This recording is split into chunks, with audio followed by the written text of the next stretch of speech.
وَذَرُوا ظَاهِرَ الْإِثْمِ وَبَاطِنَهُ، چھوڑ دو وہ گناہ جو تم ظاہر میں کرتے ہو یا چھپے ہوئے کرتے ہو۔ قرآن مجید کی یہ آیت ہے، ہمارے لیے پروردگار کا حکم ہے، رولنگ ہے۔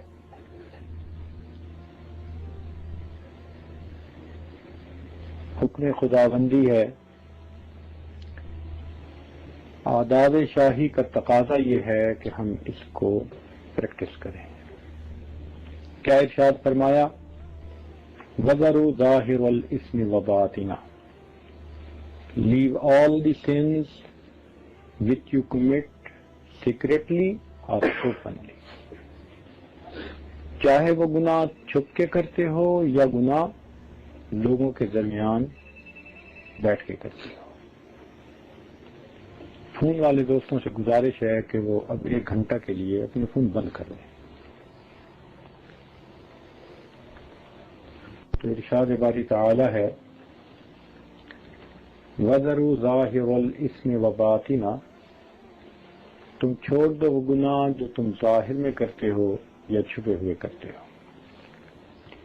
گناہ کہتے ہیں اللہ رب العزت کے حکم کی نافرمانی کرنا یا نبی علیہ السلام کی سنت سے روگردانی کرنا۔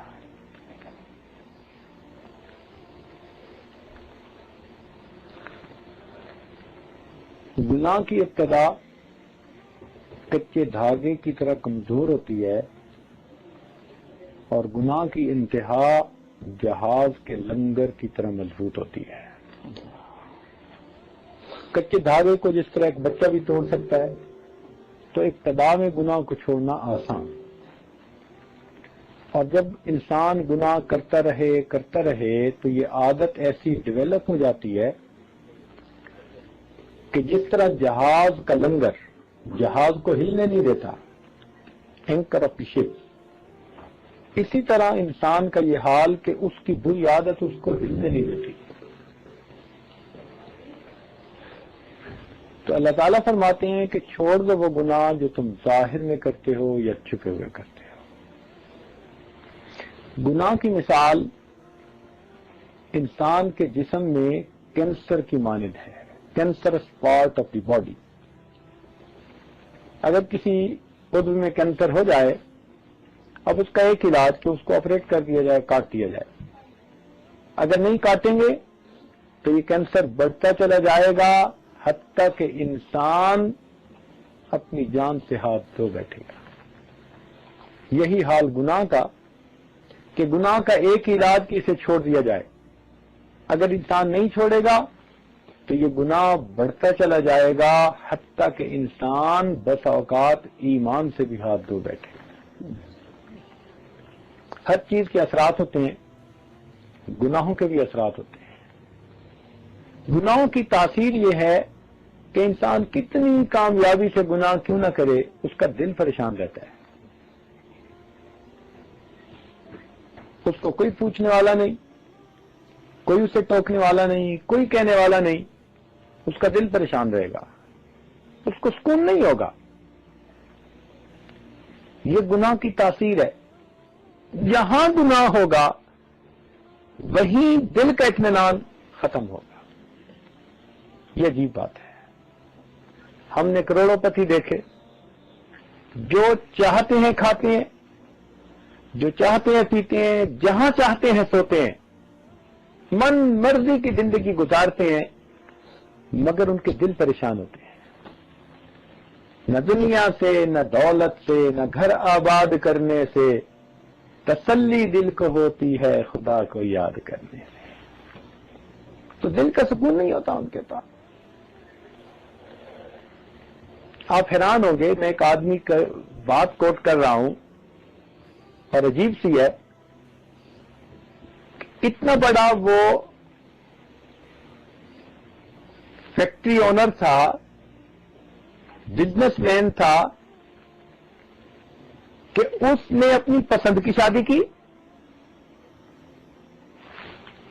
ہمارے ملک میں رہتے ہوئے، اور وہاں پر رہتے ہوئے وہ ہر مہینے اپنی بیوی کو 1 ملین روپیز دیا کرتا تھا.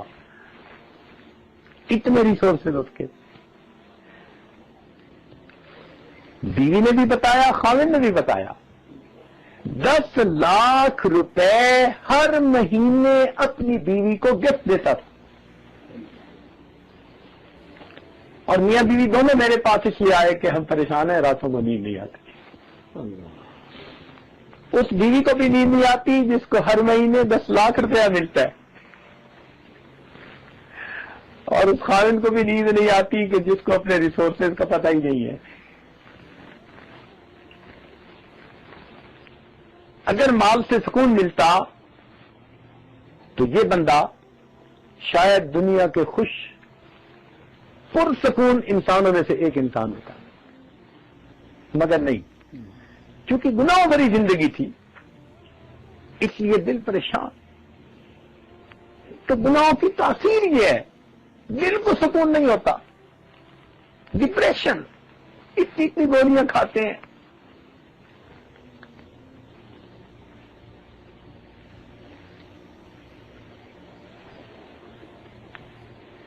ایک ہی حل ہے دل کے سکون حاصل کرنے کا کہ انسان گناہوں کو چھوڑے اور نیکی پر زندگی گزارے.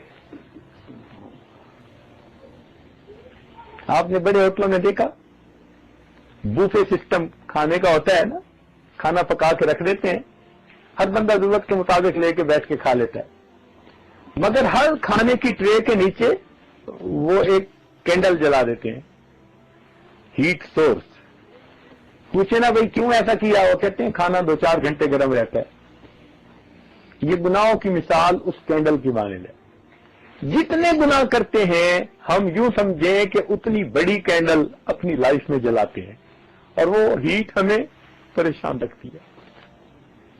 کبھی اللہ تعالیٰ اس بندے کے بیٹی کو اس کے لیے ہیٹ سورس بنا دیتے ہیں, کبھی بیٹے کو, کبھی بیوی کو, کبھی اپنی صحت کو, کبھی اپنے بزنس کو, کہیں نہ کہیں سے اس کو ہیٹ ملتی رہتی ہے.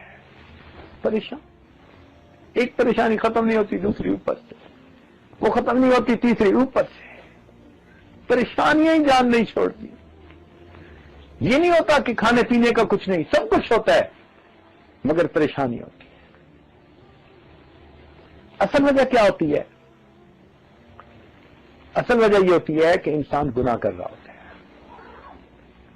چنانچہ ایک تابعی حضرت فضیل رضی اللہ عنہ فرمایا کرتے تھے کہ میں نے جب بھی اپنے اللہ کی نافرمانی کی, اس کے بدلے میں یا میری بیوی نے یا بیٹی نے یا بیٹوں نے, میرے ماتحتوں نے یا میرے نوکروں نے یا میری سواری کے جانوروں میں سے کسی جانور نے ضرور میری نافرمانی کی. یہ دستور ہے. اللہ تعالیٰ کی جو بندہ نافرمانی کرے گا اللہ تعالیٰ اولاد کو نافرمان بنا دے, روتا پھرے گا. وہ جی بچے تو سنتے نہیں, حضرت کچھ پڑھنے کو بتا دیں اولاد افلاطون بن گئی ہے.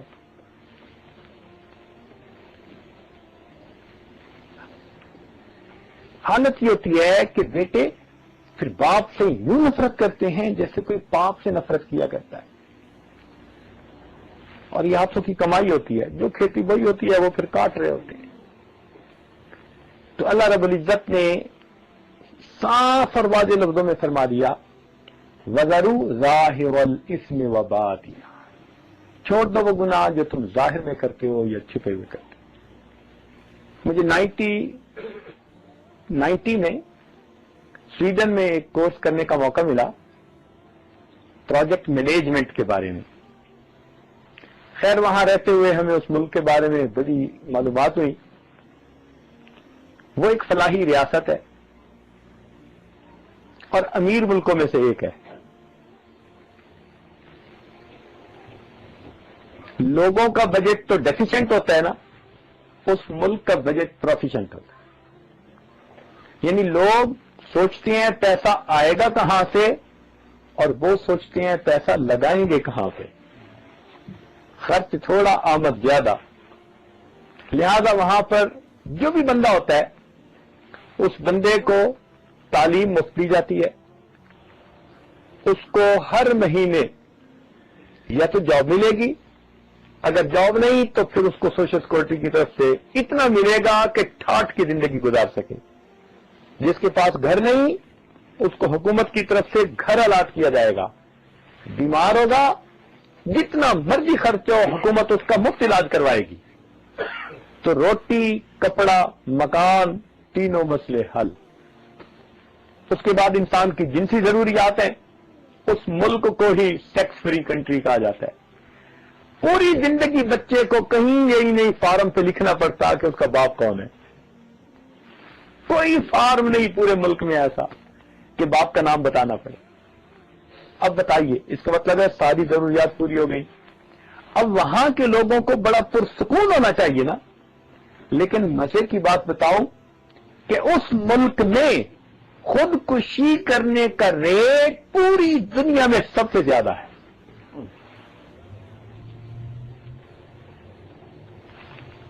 بھائی اتنی سہولیات زندگی کے مل جائیں, کوئی مسئلہ ہی نہ ہو, پھر تو بندے کو پرسکون ہونا چاہیے. مگر نہیں, خودکشی کرنے کا ریٹ پوری دنیا میں سب سے زیادہ وہاں پر ہے.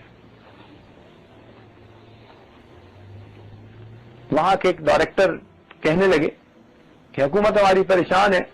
لوگ اپلیکیشن دیتے ہیں ڈاکٹرز کو کہ اتنے میں ہم نے ریٹائرمنٹ ہونی اور اس کے اتنے عرصے بعد آپ ہمیں ایک ٹیکہ لگا دینا ہم تاکہ دنیا سے چلے جائیں. اتنے پریشان ہوتے ہیں.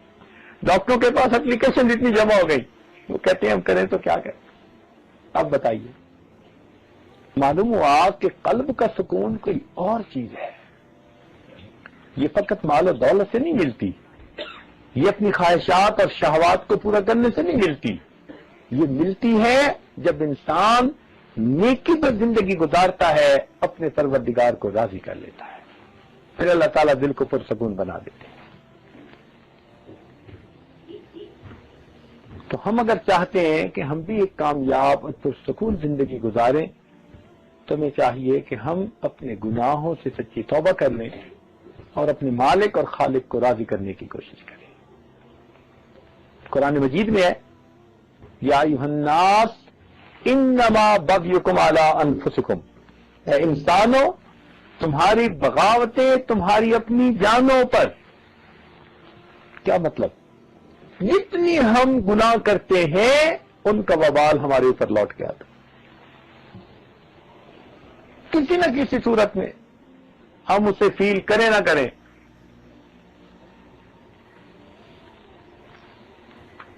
ایک مرتبہ میرے پاس فیصل آباد سے ایک خاتون آئی. گھر والوں نے مجھے پیغام بھیجا, میں اپنے مہمان خانے میں مردوں کے پاس تھا.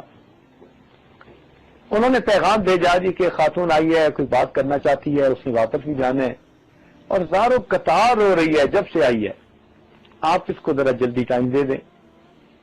تو یہ آج مہمان خانے سے گھر آیا, پردہ تھا, پردے کے پیچھے وہ خاتون بیٹھ گئی, رو رہی تھی اس وقت تک. میں نے اس سے پوچھا کہ بی بی آپ کیوں پریشان ہیں؟ وہ کہنے لگی جی کہ میں پہلے تو اپنے بارے میں کچھ آپ کو بتا دیتی ہوں. میرا خاوند انڈسٹریلسٹ ہے, 7 سال پہلے ہماری شادی ہوئی, محل نما اس نے مکان بنایا ہوا ہے. ہماری اس وقت تک اولاد کوئی نہیں ہوئی, مگر یہ میرا پرابلم نہیں ہے, اس لیے کہ خاوند مجھ سے خوش ہے, میں خاوند سے خوش ہوں, ہم دونوں آپس میں محبتوں بھری زندگی گزار رہے ہیں, تو یہ پرابلم نہیں ہے. اور کہنے لگی گھر کے تمام اخراجات خاوند نے اپنے ذمہ لیے ہوئے ہیں, کچن کا خرچہ, گیس کا خرچہ, بلوں کا خرچہ, ڈرائیوروں کا خرچہ, گاڑیوں کا خرچہ, جتنے گھر کے خرچے ہیں سب میرا خاوند خود ادا کرتا ہے. میرا پرابلم یہ ہے کہ میرا خاوند مجھے میرے ذاتی خرچے کے لیے ہر مہینے 50,000 روپیہ دیتا ہے اور میں پریشان ہوں, میرے خرچے پورے نہیں ہوتے. آج سے 10 سال پہلے کی بات, پاکستان میں جہاں اتنی سستی چیزیں ہیں, جہاں 10 فیملی ممبرز لوگ جو ہیں وہ 5,000 تنخواہ پہ گزارا کرتے ہیں, وہ پریشان ہے میرے پرسنل خرچے کے لیے، میرا خاوند ہر مہینے 50,000 روپیز دیتا ہے، میں پریشان ہوں، میرے خرچے پورے نہیں ہوتے، اور اس نے رونا شروع کر دیا۔ میرے جیسی تو پریشان عورت کوئی ہوگی۔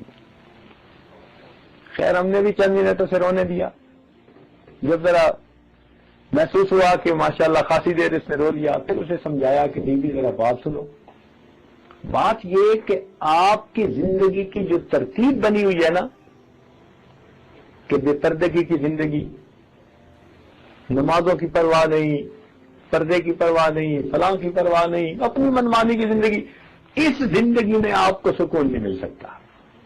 آپ کا خامد آپ کو 50,000 کی بجائے 5 لاکھ بھی دینا شروع کر دے، نہیں۔ میں نے اسے بھی کوٹ کیا، میں نے کہا میرے پاس ایسی خاتون بھی آئی کہ جسے ہر مہینے 10 لاکھ ملتے تھے اور وہ بھی پریشان تھے۔ کہنے لگی جی پھر سکون مل کیسے سکتا ہے؟ میں نے کہا اس کا طریقہ یہ ہے کہ آپ پچھلے گناہوں سے توبہ کر لیں اور آئندہ نیکوکاری کی زندگی گزارنے کا دل میں ارادہ کر لیں، پھر دیکھنا آپ کے دل کو سکون ملے گا۔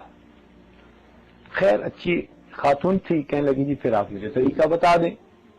اس عاجز نے اسے توبہ کے کلمات پڑھا دیے اور کچھ ضروریات دین کے بارے میں بتا دیا، تو وہ خاتون چلی گئی۔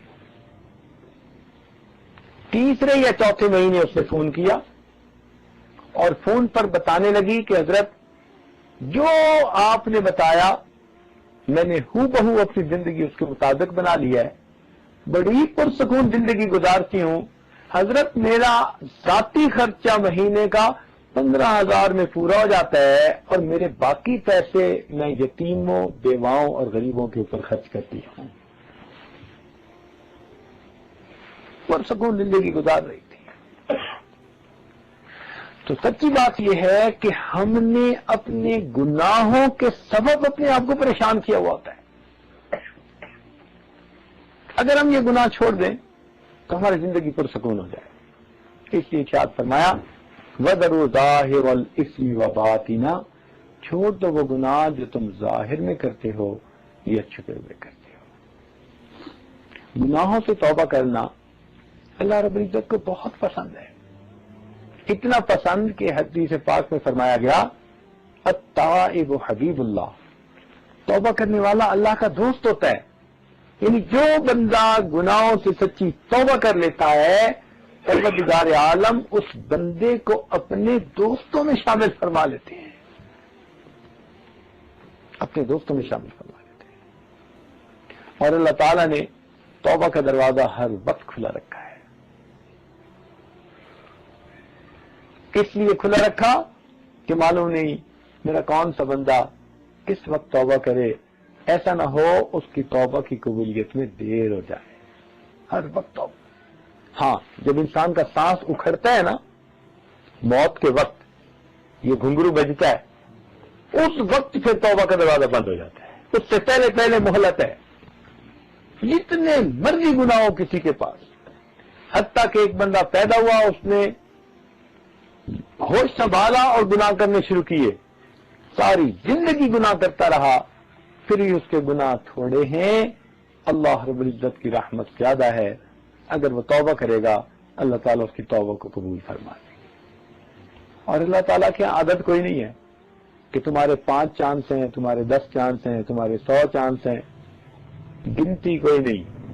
ایک بندے نے جتنی مرضی گناہ کیے، اگر وہ ڈیسائیڈ کر لیتا ہے کہ اب میں نے توبہ کرنی ہے، اللہ تعالیٰ کے ہاں اس کو آر نہیں دلائی جاتی، کوئی ایج لمٹ بھی نہیں ہے۔ اچھا 65 سال گناہ کرتے رہے، اب بڈھے ہو کے آئے، 90 سال گناہ کرتے رہے، اب کمر دوری ہو گئی، آنکھ سے دیکھا نہیں جاتا، پاؤں سے چلا نہیں جاتا، اب تمہیں یاد آئی میری عبادت، اب آئے توبہ کرنے؟ نہیں، 90 سال کا بوڑھا جو گھر میں وقت گزارتا ہے تو کوئی اس کی بات ہی نہیں سنتا، جو کھانستا رہتا ہے تو بچے کہتے ہیں کہ ابو آپ کو کیا ہے، ہر وقت کھانستے رہتے ہیں۔ 2 بندوں میں بیٹھنا اس کے لیے مشکل ہوتا ہے، جو دنیا کی محفلوں کے قابل نہ رہا، اگر وہ بھی اللہ کے حضور چل کے آتا ہے تو پروردگار نہیں فرماتے کہ 100 چوہے کھا کے بلی حج کو چل لی. نہیں، اللہ کے ہاں دستور یہ ہے اپنی موت سے پہلے پہلے جو میرے گھر کی طرف چل کے آئے گا میں پروردگار اس کی توبہ کو قبول کر لوں گا. کوئی گناہوں کی لمٹ نہیں ہے. تم نے اتنے کیے، تم نے اتنے کیے، تم نے اتنے کیے، نہیں. جتنے بھی گناہ کیے پروردگار یاد نہیں دلاتے. لوگوں کا تو یہ ہوتا ہے نا کہ کسی بندے سے ناراضگی ہے، سلو کرنے جاؤ، وہ آگے سے سب باتیں یاد دلائے گا. دیکھ میں نے یہ تیرے ساتھ بھلا کیا، یہ بھلا کیا، یہ بھلا کیا. اللہ تعالیٰ کے ہاں یہ یاد دہانی بھی نہیں. بندہ آتا ہے، توبہ کرتا ہے، اللہ رب العزت اس کی توبہ کو قبول فرما لیتے ہیں. وہ مالک کتنا کریم ہے، وہ مالک اپنے بندوں پہ کتنا مہربان ہے. بلکہ دنیا والوں سے ایک دفعہ مانگو کوئی چیز تو وہ دے دیں گے، دوسری دفعہ مانگو تو آگے سے موڈ بنائیں گے، اور تیسری دفعہ ملنا چھوڑ دیں گے، اور چوتھی دفعہ زبان سے کہہ دیں گے بھائی آپ کو مزید تعلق رکھنے کی ضرورت نہیں، ہر وقت مانگتے ہی رہتے ہیں. تو دنیا کا یہ حال کہ چند دفعہ مانگو تو تعلق توڑ لیتے ہیں، اور اللہ رب العزت کا یہ معاملہ ایک دفعہ مانگو وہ دیتا ہے، دوسری دفعہ مانگو وہ دیتا ہے، تیسری دفعہ ہر بار مانگو، بار بار مانگو، جتنی بار مانگو گے اتنی بار اللہ تعالیٰ عطا فرماتے ہیں. بلکہ جو بندہ ہر چیز اللہ سے مانگے، ہر حال میں اللہ سے مانگے، اللہ رب العزت اسے اپنے اولیاء میں شامل فرما لیتے ہیں. فرماتے ہیں یہ تو کسی اور سے مانگتا ہی نہیں، صرف مجھ ہی سے مانگتا ہے، اس لیے یہ میرے دوستوں میں شامل ہوتا ہے. اللہ رب العزت تو اتنا دیتے ہیں، اتنا دیتے ہیں. ہمیں چاہیے ہم اپنے گناہوں سے توبہ کر کے اپنے رب کو منانے کی کوشش کریں. سب سے آسان کام دنیا میں اگر کوئی ہے نا تو وہ رب کو منانا ہے. سب کو آسان. میں نے ایک مرتبہ ایک بچیوں کا مدرسہ تھا، بخاری شریف کی تعلیم یافتہ بچیاں تھیں، ان کا وائوا لے رہا تھا، انٹرویو لے رہا تھا. میں نے ایک کوشچن ان سے پوچھا کہ یہ بتاؤ کہ دنیا میں کس کو منانا سب سے آسان کام ہے. جب میں نے یہ پوچھا تو ایک بچی نے جواب دیا جی ماں کو منانا سب سے آسان. میں نے پوچھا وہ کیوں؟ کہنے لگے جی اس لیے کہ ماں کے دل میں اللہ نے محبت ہی ایسی ڈال دی ہے اولاد کی کہ اس کو منانا سب سے آسان. میں نے کہا کوئی اور اس کی دلیل دو. کہنے لگی جی میں گھر میں دیکھتی ہوں میرے بڑے بھائی جان ہیں، کبھی کبھی اگر وہ الٹا سیدھا کوئی کام کر لیتے ہیں تو امی ان کو ڈانٹ ڈپٹ کرتی ہے، سمجھاتی ہے یہ نہیں کرو یہ نہیں کرو، اور بھائی موڈ بنا کے باہر نکل جاتا ہے تو وہی امی جو اس کو ڈانٹ رہی تھی تھوڑی دیر کے بعد مصلے پہ بیٹھی رو رہی ہوتی ہے، دعا مانگ رہی ہوتی ہے، اللہ میں نے بیٹے کو ڈانٹا تو ہے مگر میرا بیٹا کوئی انتہائی قدم نہ اٹھا لے، اللہ خیریت سے واپس آ جائے. اب وہ بیٹھی رو رہی ہے. میں کہتی ہوں امی رو کیوں رہی ہو؟ کہتی ہے بیٹی ڈانٹا تو اس لیے کہ سمجھانا تھا، مگر میں چاہتی ہوں کہ بیٹا جلدی آ جائے میں اسے دیکھوں، اور اگر بیٹا رات تک نہیں آتا گھر کے سارے لوگ کھانا کھا لیں گے، امی کھانا نہیں کھائے گی کہ میرا بیٹا گھر سے باہر ہے، پتہ نہیں اس نے کھایا یا نہیں، وہ آئے گا تو میں کھانا کھاؤں گی. پھر نیند کا وقت ہوتا ہے تو سارے لوگ سو جاتے ہیں، امی نہیں سوتی، کیروٹیں بدلتی رہتی ہے، آنکھیں نیند سے بوجھل ہوتی ہیں، جاگتی رہتی ہے کہ بیٹا آئے گا تو میں اسے کھانا دوں گی، ایسا نہ ہو کہ میرے بیٹے کو دروازے کے باہر انتظار میں کھڑا ہونا پڑے. اور بیٹا آتا ہے اور آ کے اپنے کمرے میں گھس جاتا ہے، امی میرے پاس آتی ہے کہتی ہے بیٹی وہ اپنے کمرے میں چلا گیا، تم ذرا کھانا بنا کے اپنے بھائی کو دے تو دو تو صحیح. میں کہتی امی اس نے کمرہ بند کر لیا، اب وہ کہاں کھولے گا، اچھا صبح دے دیں گے. نہیں بیٹی اس کو بھوک لگی ہوگی، کیسے مجھے نیند آئے گی اگر میرا بیٹا بھوکا ہے. تو ماں کا یہ حال کہ کیسے نیند آئے گی اگر اس کو بھوک لگی ہوئی ہوگی. اگلے دن صبح امی فجر پڑتے ہی میرے پاس آتی ہے، اچھا ناشتہ بنا کے بھائی کو دو. میں کہتی ہوں امی ایک طرف تو آپ اتنی ناراض ہیں اور دوسری طرف کہتی ہیں کہ اس کو جلدی کھانا دو. بیٹی میں کیا کروں، آخر ماں ہوں نا، تو میرے دل میں بچے کی محبت. اچھا امی آپ چاہتی کیا ہیں؟ تو ماں کہے گی بس میں یہ چاہتی ہوں کہ تیرا بھائی آ کر میرے سامنے سوری کر لے، ایکسکیوز کر لے، معذرت کر لے، تو بس میں اس کو جو ہے راضی ہو جاؤں گی. اب بتائیے کہ جو ماں انتظار میں ہے کہ بچہ آ کے صرف کہہ دے امی مجھ سے غلطی ہوئی، وہ پہلے ہی تیار ہے معاف کرنے کے لیے، تو اس ماں کو منانا کتنا آسان ہے۔ آ کے اتنا ہی کہنا ہے نا امی مجھ سے غلطی ہوئی، وہ پہلے ہی تیار ہے معاف کرنے کے لیے۔ اور میں نے کہا کہ اچھا اگر اتنی ماں ناراض ہے کہ اس کے سوری کرنے پر بھی معاف نہیں کرتی، پھر کہنے لگی جی اگر بھائی آ جائیں معافی مانگ لیں اور امی پھر بھی معاف نہ کرے، تو اگر بھائی امی کے پاؤں پکڑ لینا تو یہ تو ہو ہی نہیں سکتا امی معاف نہ کرے، اسی وقت میلٹ ہو جائے گی اور ماں معاف کر دے گی۔ میں نے کہا اچھا اتنی ناراض کہ پھر بھی معاف نہیں کرتی، پھر بتائیں۔ کہنے لگے جی اگر اتنی امی ناراض ہو کہ پاؤں پکڑنے پہ بھی نہیں مانی، تو اگر بھائی معافی مانگتے ہوئے اس کی آنکھوں سے آنسو نکل آئے، امی کبھی برداشت نہیں کر سکتی، اسی وقت اپنا دوپٹہ لے گی اور بھائی کے آنسو پوچھے گی، کہے گی بیٹا رو نہیں، چل میں نے تجھے معاف کر دی۔ تو معلوم ہوا کہ ماں کو اتنی محبت ہوتی ہے، ایک آنسو اگر بیٹے کی آنکھ سے ٹپکے تو ماں کا دل پسیج جاتا ہے، جتنی ناراض ہو وہ معاف کر دیتی ہے۔ یہ ماں کی ممتا بھی عجیب چیز ہوتی ہے، عجیب چیز ہوتی ہے۔ اللہ اکبر، اللہ اکبر۔ میں آپ کو ایک سچا واقعہ سناؤں، قریب کے شہر کا واقعہ ہے، دیہات کا واقعہ ہے۔ ایک نوجوان تھا، دیہات کا رہنے والا، اللہ کی شان دیکھیں، پڑھ لکھ گیا، اچھی نوکری مل گئی انجینئر کی۔ اب شہر میں رہتے ہوئے اس کو کوئی کسی جگہ رشتہ پسند آ گیا، اس نے اپنی بات چلائی اور شہر کی اس لڑکی سے اس کا نکاح ہو گیا۔ والدین بوڑھے تھے اور یہ ان کا اکلوتا بیٹا۔ اب جب شادی پسند کی ہو گئی تو اس نے شہر میں رہنا شروع کر دیا۔ کبھی کبھی یہ دیہات میں اپنے ماں باپ کو ملنے جاتا، بیوی ایسی کہ وہ اس پر بھی ٹوکتی، اتنی دیر لگا کے کیوں آئے۔ اب بہت کم جاتا ماں باپ کے پاس، تھوڑا بہت خرچہ دے دیتا، باقی پسند کی شادی تھی تو ادھر سارا کچھ اس کی ضروریات پوری کرنی پڑتی۔ خیر اب اس کا تعلق اپنے والدین سے بہت ہی زیادہ ڈائلیوٹ ہو گیا، بہت ہی زیادہ کمزور ہو گیا۔ اسی دوران اس کو سعودی عرب سے آفر آ گئی، یہ وہاں چلا گیا۔ اب وہاں جا کے تو بالکل ہی پیچھے کا خیال ہی نہیں، نہ کبھی خرچہ بھیجتا اور نہ پتہ کرتا۔ بوڑھے والدین اپنے حال میں زندگی گزار رہے ہیں۔ اسی حال میں یہ 13 سال سعودی عرب میں رہا۔ اب وہاں رہتے ہوئے اس کو اتنا شوق ہوا کہ یہ ہر سال بیوی بچوں کے ساتھ حج کرتا۔ جب اس نے 13واں حج کیا نا تو کھڑا رو رہا تھا۔ ایک عالم اسے ملے، یہ اس عالم کو بتاتا ہے کہ حضرت میں بہت پریشان ہوں۔ ان کا کیوں؟ کہنے لگا 13 حج کیے، ہر سال حج کرنے کے ہفتہ کے اندر اندر میں خواب دیکھتا ہوں جیسے کوئی مجھے کہتے ہیں کہ تیرا حج قبول نہیں ہوا، اور اس دفعہ میں 13واں حج کر چکا ہوں اور پھر مجھے کہا گیا کہ تیرا حج قبول نہیں ہوا، میں پریشان ہوں۔ ان بزرگوں نے کہا کہ اچھا اگر حقوق اللہ تو پورے کر رہا ہے تو حقوق العباد دیکھ، کہیں ایسے تو نہیں کہ اس میں کوتاہی کر رہا ہو۔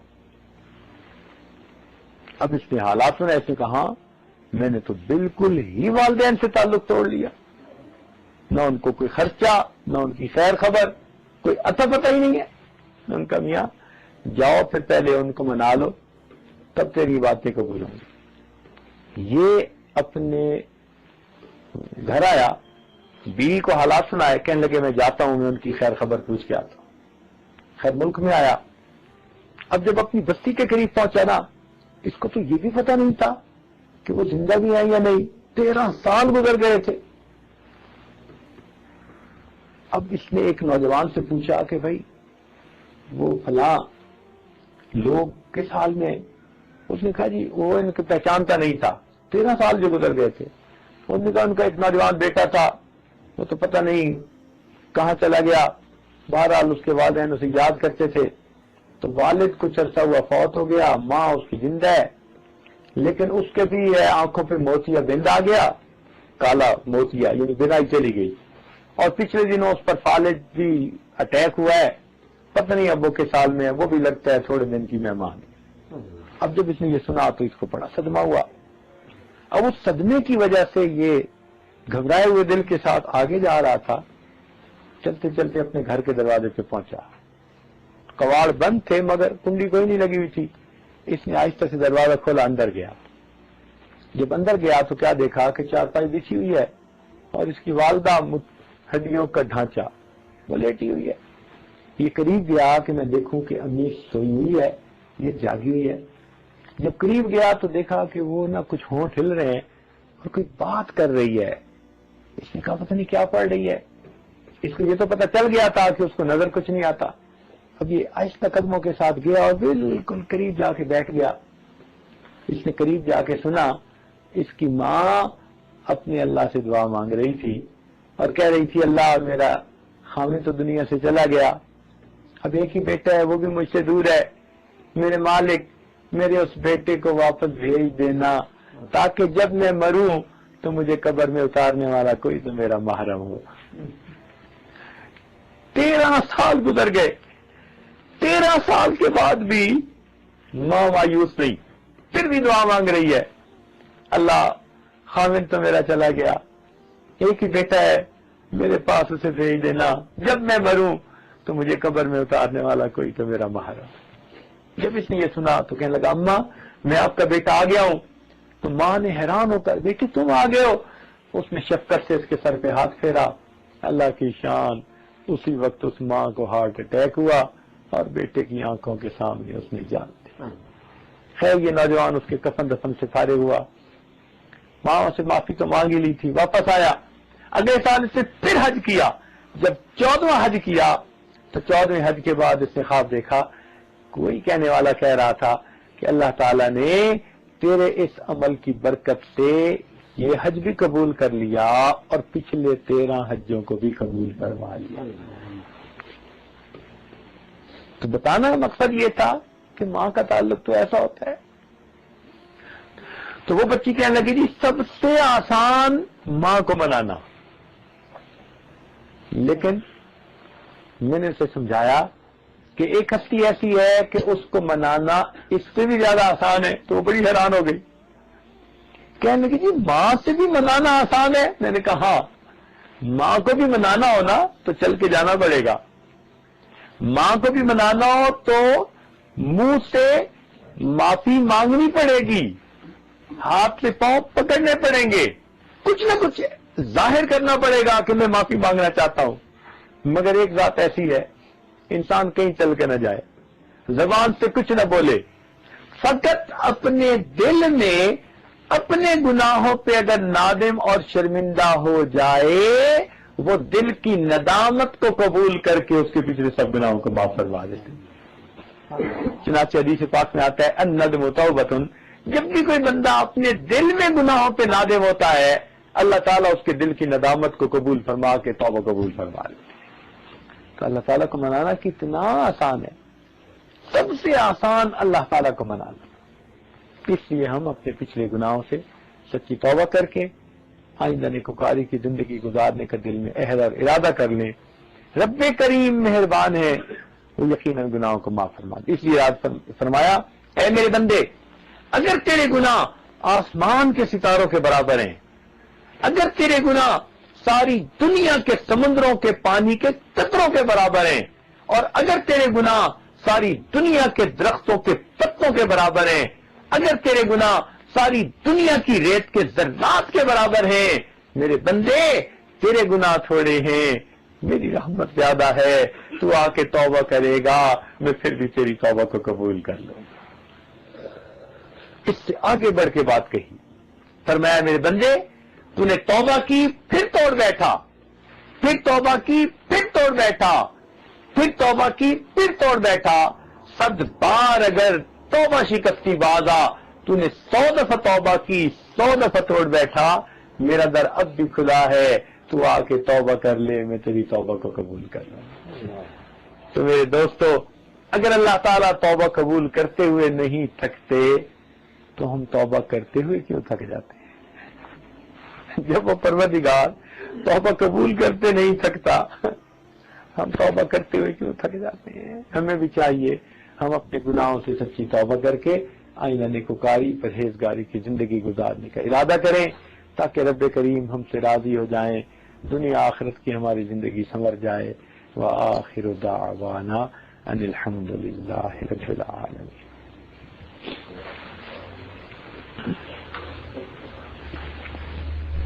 مراقبہ کر لیں گے، اپنے دل میں اللہ کو یاد کر لیں گے، پھر اس کے بعد انشاءاللہ ہم دعا کر لیں گے۔ سب حضرات تھوڑی دیر کے لیے ساری دنیا کو بھول جائیں، اللہ تعالیٰ کی یاد میں ڈوب جائیں، آنکھوں کو بند کر لیں، سر کو جھکا لیں، دنیا اور جو کچھ دنیا میں ہے اس سے ہٹ کٹ کے اللہ تعالیٰ کی یاد میں ڈوب جائیں۔ آنکھوں کو بند کر لیجئے، سر کو جھکا لیجئے، دنیا اور جو کچھ دنیا میں ہے اس سے ہٹ کٹ کے اللہ تعالیٰ کی یاد میں ڈوب جائیے۔ انسان جب اپنے اندر جھانکتا ہے اسے اپنی اصل تصویر نظر آتی ہے۔ اپنے من کے دریچے کو کھولیے، اپنی اصل تصویر کو دیکھیے۔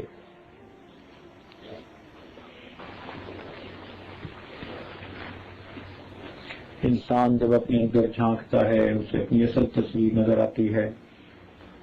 اپنے من کے دریچے کو کھولیے، اپنی اصل تصویر کو دیکھیے۔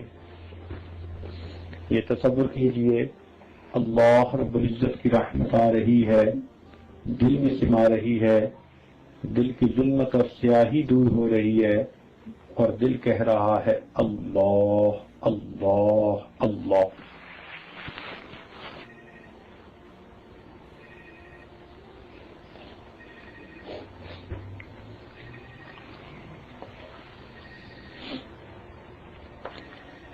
Wash all the guilt away and change my dead heart. Make me alive again, give me a fresh start. Wash all the guilt away and change my dead heart. Make me alive again, give me a fresh start. So change my heart, please, and wash the filth away. Don't leave me drowning here alone and astray. So change my heart, please, and wash the filth away. Don't leave me drowning here alone and astray. I spent my life running away from you, and now I have nowhere to turn except you. I spent my life running away from you, and now I have nowhere to turn except you. I turn to you and begging you to be saved. I turn to you and begging you to be saved, and change me into an obedient slave. Wash all the filth away and change my dead heart. Make me alive again, give me a fresh start. I have been doing all my life what I crave. Shaitan and nafs have always had me enslaved. I have been doing all my life what I crave. Shaitan and nafs have always had me enslaved. I am ashamed that I have broken your rules. Worship my nafs and few ignorant fools. But now I know the path leading me to thee. I bow to you and asking you to help me. But now I know the path leading me to thee. I go to you, am asking you to help me. Wash all the filth away and change my dead heart. Make me alive again, give me a fresh start. Wash all the filth away and change my dead heart. Make me alive again, give me a fresh start. I wish your name to be engraved in my heart. I wish your name to be engraved in my heart. I will be grateful to you, change this dead heart. I wish your name to be engraved in my heart. I will be grateful to you, change this dead heart. My heart is darkened, so my eyes remain dry. Hypocrisy and hubris won't let me cry. My heart is darkened, so my eyes remain dry. Hypocrisy and hubris won't let me cry. I'm at your door and begging you, let me in. I'm at your door and begging you, let me in. Don't push me back to my hopeless life of sin. I'm at your door and begging you, let me in. Don't push me back to my hopeless life of sin. So change my heart and forgive my sins this day. Don't leave me drowning here alone and astray. Wash all the filth away and change my dead heart. Make me alive again, give me a fresh start.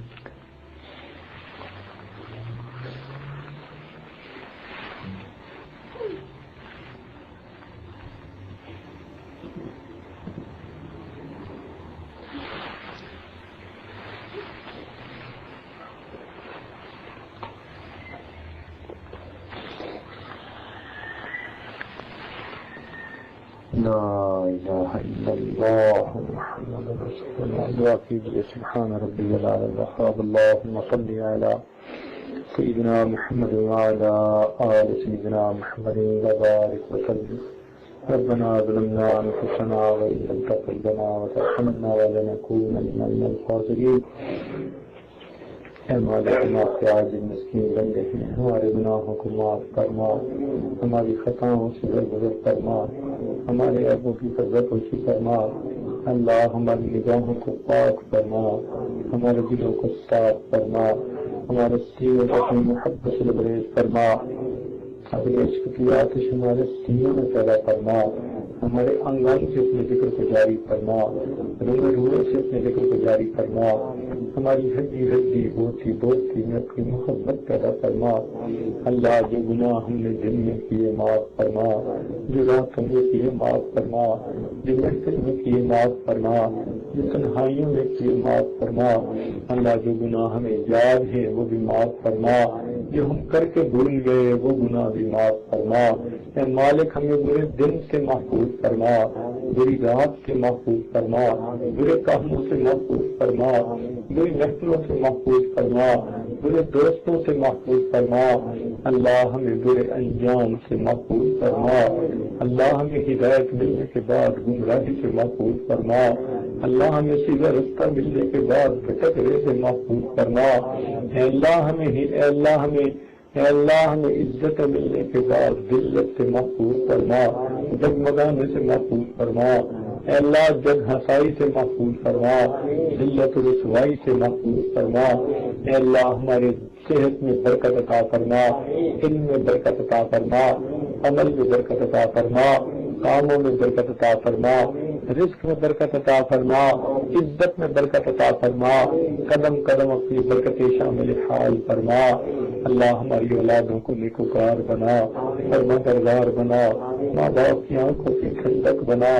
اے اللہ جن گھروں میں پڑھنے والے بچے ہیں ان کی قوت حافظہ کو اچھا فرما، جو بچے جوان ہیں ان کے مستقبل کو روشن فرما، ان کے ماں باپ کے لیے ان کے قرض ادا کرنے آسان فرما۔ اللہ اولاد کے غموں سے محفوظ فرما، اولاد کے دکھوں سے محفوظ فرما، اولاد کی پریشانیوں سے محفوظ فرما۔ میرے مولا ہماری جان مال کی حفاظت فرما، عزت آبرو کی حفاظت فرما، ہمارے ایمان کی حفاظت فرما۔ رب کریم ہمارے ساتھ درگزر کا معاملہ فرما۔ اے اللہ ہمیں نماز کی حضوری نصیب فرما، سجدے کا سرور نصیب فرما، قرآن پاک پڑھنے کا لطف نصیب فرما، رات کے آخری پہر کے مناجات کی لذت نصیب فرما۔ اللہ ہمیں ایمان حقیقی کی حلاوت نصیب فرما۔ رب کریم ہماری ان دعاؤں کو اپنی رحمت سے قبول فرما۔ اے اللہ کتنے مرد ہیں اور عورتیں ہیں دور دور سے چل کے آئے ہیں، اللہ ان کے دل کی ہر نیک تمنا کو پورا فرما، نیک مقاصد میں کامیابی عطا فرما۔ اے اللہ نیک مقاصد میں کامیابی عطا فرما، الجھے ہوئے کاموں کو اپنی رحمت سے سلجھا اور اٹکے ہوئے کاموں کا ہونا آسان فرما۔ رب کریم ہمارے ساتھ درگزر کا معاملہ فرما۔ اے اللہ ہمیں گناہوں سے نجات عطا فرما، ہمارے نفس کو نفس مطمئنہ بنا، نفس شیطان کے مکر و فریب سے محفوظ فرما۔ اللہ ہم بگڑے ہوئے ہیں ہماری اصلاح فرما، اللہ ہم بکھرے ہوئے ہیں، اللہ ہمیں ایک مرکز کی طرف مرکوز فرما، نیکی تقوی کی زندگی نصیب فرما، اپنی رضا والی زندگی نصیب فرما، اخلاق حمیدہ والی زندگی نصیب فرما۔ اللہ ہمیں فتنوں سے محفوظ فرما، آزمائشوں سے محفوظ فرما، ہم امتحانوں کے قابل نہیں، اللہ ہمیں امتحانوں سے محفوظ فرما۔ رب کریم رحمتوں کا معاملہ فرما۔ اے اللہ ہمیں بار بار اپنے گھر کا دیدار عطا فرما، اپنے محبوب کے گھر کی حاضری نصیب فرما۔ رب کریم امت مسلمہ کو عزت رفتہ نصیب فرما، جہاں جہاں مسلمان پریشان ہیں اللہ سب کی پریشانیوں کو دور فرما۔ رب کریم ہماری ان دعاؤں کو اپنی رحمت سے قبول فرما۔ اے اللہ جب بندے پریشان ہوتے ہیں، اے اللہ جب بچہ پریشان ہوتا ہے ماں باپ کی طرف دوڑتا ہے، جب بندے پریشان ہوتے ہیں پروردگار کی طرف لوٹتے ہیں۔ اے بے قدموں کے دستگیر، اے ٹوٹے دلوں کو تسلی دینے والے، اے خالی جھولیوں کو بھر دینے والے، اے گنہگاروں پر رحمت کی چادر ڈال دینے والے، اللہ ہمارے ساتھ بھی رحمتوں کا معاملہ فرما۔ اے اللہ ہمارے طرف کی کرم کی نظر فرما۔ اے اللہ تیری ایک نگاہ کی بات ہے، میری زندگی کا سوال ہے، ایک رحمت کی نظر ڈال دیجئے، ہمارے گناہوں کو دھو دیجئے اور ہمیں بھی اپنے اولیاء میں شامل فرما لیجئے۔ اے اللہ ہمارے والدین عزیز اقارب مشائخ کی دنیا سے پہنچ چکے ان کی مغفرت فرما، جن کی آپ نے مغفرت کر دی کو ان کے اعلیٰ درجات عطا فرما۔ اے اللہ جن لوگوں نے ہمیں دعاؤں کے لیے پیغامات دیے، یہ جن کے ہمارے اوپر حقوق آتے ہیں، یہ جو ہم سے توقعات رکھتے ہیں، ان سب کو نیک دعاؤں میں شامل فرما اور قیامت کے دن ان کے حقوق سے میں سبق دوش فرما۔ اے اللہ یہاں جتنے بھی احباب موجود ہیں، یہ دور مستورات تک آواز جا رہی ہے، اللہ سب کی دلی نیک تمناؤں کو پورا فرما۔ ربنا تقبل منا انک انت السمیع العلیم تب علینا انک انت التواب الرحیم۔ صلی اللہ تعالی علی حبیبہ سیدنا محمد وآلہ واصحابہ اجمعین برحمتک یا ارحم الراحمین۔ ویڈیو کے نیچے سبسکرائب کے بٹن پہ کلک کریں، بیل کے آئیکن پہ کلک کیجئے تاکہ ہر نئی ویڈیو کی نوٹیفیکیشن آپ کو مل جائے، اور تھمز اپ کا بٹن دبا کر اس ویڈیو کو لائک کریں۔